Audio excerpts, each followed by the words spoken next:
GST की नई दरें लागू होने पर पक्ष विपक्ष आम उपभोक्ता और एक्सपर्ट की राय जानी।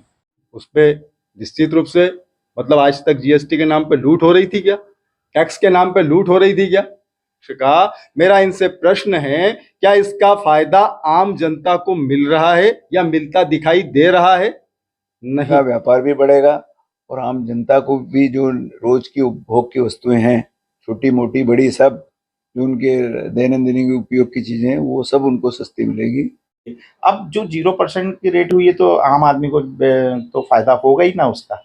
और दूसरा जैसे कुछ चीजें 12% में थी तो उनको 5% में लाएगा तो 7% तक का फायदा होगा। तो जो भी आदमी मतलब 700-1000 रुपए तक का फायदा हर आदमी को मिनिमम पर मंथ। गारमेंट है उस पर, यार्न पर, कॉटन पर, सारे प्रोडक्ट के ऊपर जो है 5% टैक्स हो गया है।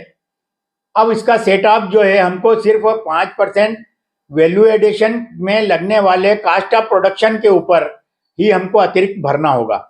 बाकी का जो टैक्स है वो ये जो जीएसटी के स्लैब चेंज किए हैं गवर्नमेंट ने 12% का हटा के इसको 5% कर दिया है और 28% की रेट हटा के इसको 18 कर दिया है।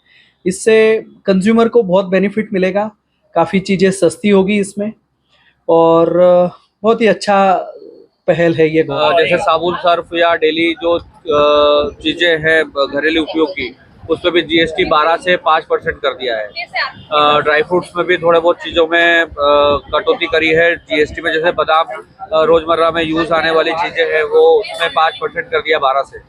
तो निश्चित ही इसमें थोड़ा जो कंज्यूमर उनको फ़र्क आज से मिलना आरंभ हो जाएगा। तो इनमें कंपनियां अभी सब जो पुरानी एमआरपी थोड़ी सी बड़ी भी आती थी, अब नई दर से एमआरपी जीएसटी कम करके एमआरपी भी कम चीज़ों